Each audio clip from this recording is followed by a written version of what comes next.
सर्वनाम के प्रमुख 6 भेदों के पश्चात सबसे पहला भेद अपना आता है पुरुषवाचक सर्वनाम।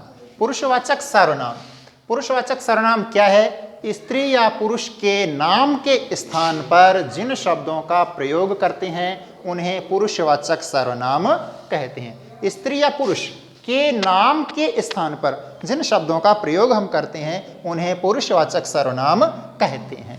जैसे मैं, हम, तुम, वे, वह आदि शब्द पुरुषवाचक सर्वनाम के अंतर्गत आते हैं। मैं अपने नाम का संबोधन करने के स्थान पर मैं शब्द जो प्रयोग करता हूं, ये मैं शब्द ही पुरुषवाचक सर्वनाम के अंतर्गत आते हैं। मैं आपके नाम के स्थान पर तुम प्रयोग करता हूं या आप प्रयोग करता हूं तो यह भी पुरुषवाचक सर्वनाम के अंतर्गत आता है। पुरुषवाचक सर्वनाम के मुख्यतः 3 भेद होते हैं: उत्तम पुरुष सर्वनाम, मध्यम पुरुष सर्वनाम और अन्य पुरुष सर्वनाम। सबसे पहले देखते हैं अपन उत्तम पुरुष सर्वनाम को।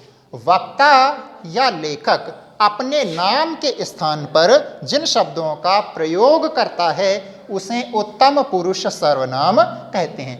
वक्ता या लेखक अपने नाम के स्थान पर जिन शब्दों का प्रयोग करता है उसे ही उत्तम पुरुष सर्वनाम कहते हैं। जैसे मैं, हम, हमारा, मुझे आदि शब्द उत्तम पुरुष सर्वनाम के अंतर्गत आते हैं। मैं अपना काम अपने आप कर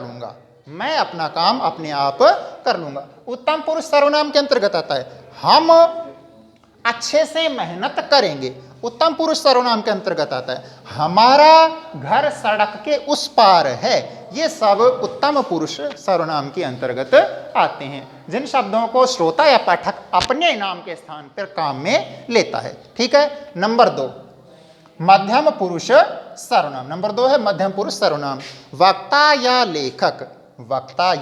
लेखक श्रोता या पाठक के नाम के स्थान पर जिन शब्दों का प्रयोग करते हैं उन्हें मध्यम पुरुष सर्वनाम कहते हैं। इस बार अपने लिए नहीं, वक्ता या लेखक अपने लिए नहीं, बल्कि श्रोता या पाठक के नाम के स्थान पर, अर्थात सामने वाले के नाम के स्थान पर जिन शब्दों का प्रयोग करते हैं उसे मध्यम पुरुष सर्वनाम कहते हैं।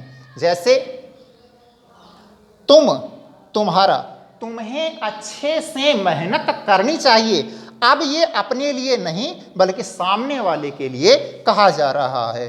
तुम्हारा ध्यान पढ़ाई पर नहीं है, यह शब्द अपने लिए नहीं बल्कि सामने वाले के लिए प्रयोग किया जा रहा है, या ये कहें श्रोता या पाठक के लिए काम में लिया जा रहा है। तो इन शब्दों को मध्यम पुरुष सर्वनाम के अंतर्गत रखा जाता है। नंबर 3 अन्य पुरुष सर्वनाम। नंबर 3 है अन्य पुरुष सर्वनाम। वक्ता या लेखक, श्रोता या पाठक। देखिए, वक्ता या लेखक, श्रोता या पाठक के स्थान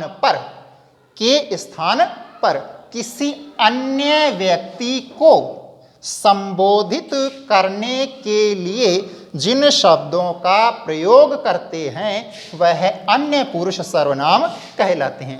अब न तो कहने वाला अपने लिए काम में ले रहा है और न सुनने वाला अपने लिए इन शब्दों को काम में ले रहा है, बल्कि किसी तीसरे व्यक्ति को संबोधित करने के लिए जिन शब्दों का प्रयोग किया जाता है वे शब्द ही अन्य पुरुष सर्वनाम के अंतर्गत आते हैं। जैसे वे या वह, ये या यह, वे कौन खड़े हैं, वह कौन जा रहा है। अब ये शब्द न तो श्रोता या पाठक अपने लिए काम में ले रहा है और न लेखक या वक्ता अपने लिए काम में ले रहा है, बल्कि किसी तीसरे या अन्य व्यक्ति को संबोधित करने के लिए काम में ले रहा है। ये और यह है।